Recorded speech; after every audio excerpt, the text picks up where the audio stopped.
How I've adapted ntame for online learning and for homeschools or whatever you can dream up. So the vocabulary is in Quizlet, and students can learn it this way. Let's see. Start over. And obviously we're learning Spanish, so we ¿Qué want to hear the problema? Spanish first. El lunes se llama La gatita duerme. And then they can play these games. And when I have them play the matching game, I always try and tell them to beat their time. Learn is nice because it gives you some options. You just click it. Let's see. Happy kid, right? La gatita. And then we've got their test. So don't fail your test. Let's have 10 questions and show images and multiple choice and no written. I don't like written. There we go. So they can do that. And if they want to print it, I usually just view the study set right here, and then they can go and print it. I think you need an account, but this is open for you. Printing. Let's say they don't like studying online. So then they can say, I'm going to make myself some flashcards. And you create your little PDF, and then they take it with them wherever they go because they want to learn. It's pretty cool. And then double-sided printing, it does it this way. I am in love with Quizlet. I think it's so neat. And then you could just say, I don't want the images, I just want a list. Look, you flipped it. So, lots of things you can do. Let's go back.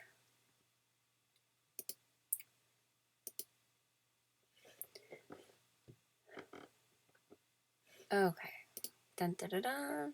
So that's our vocabulary. So these are the questions so that you get used to the words and you can answer them. Hey, what's going on Monday? And you're like, oh, that's what that El means. lunes ¿Hay escuela el lunes? You're like, yes or no? Sí. ¿Hay iglesia el lunes? No. ¿Hay clase de español el lunes? Sí. So, and if she's talking too fast, you put her in her place. ¿Hay clase de español el lunes? Yep. I don't use any of the features for this because these are just questions to practice. And so we have a whole bunch. Well, for each word we have the PQ&A. ¿Duerme la niña? She's got to stop. So cute. See. And then if you're actually teaching an online class, I have the Pear Deck thing filled out. You just take this and open it there. And here's a how-to video. I thought it was really nice. And then here is the preview of it. And what the kids do is they just drag their little blue button when they're playing. They just go online and enter the code. So when I'm teaching it online, and then they drag it here, and then I show everybody's responses. And these are just yes or no questions like we did on Quizlet, but I actually get to collect their responses. Now this file right here is only visible to me as a teacher. Students will not see this. And this one is only visible as a teacher. So I'm just going to mark them. Kids can mark what they're done. It's really nice for kids to be like, oh, I studied this, and see those marks and see their progression. So that's why we have all this stuff built in. They're like, oh, I'm so awesome. Look everything I did. Okay, so now you did the structures preview. Now you're going to go do the some fun activities. And this is not a good idea because we speak English for homeschool parents. And so, most likely, if their kid is learning Spanish.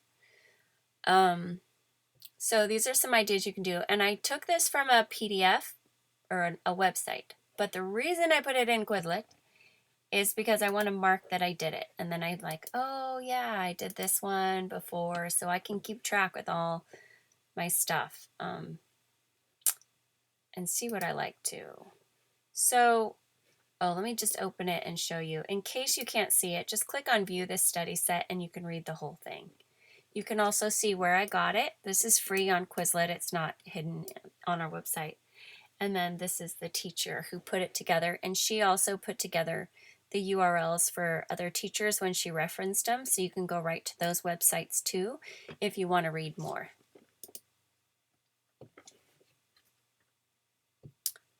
So we just did a pre-story activity. Now we're going to read, see how much we can understand, and then you can test yourself with Quizlet. And this is when matching is really good. And also learning is really good. You see the picture, you choose matching. It's nice because they have to read. They're not just trying to match, oh, that sentence is longer. Yeah, that's about the same length in English and Spanish. So that's why I took off the English from here. Not in vocab because I don't want them to get them confused.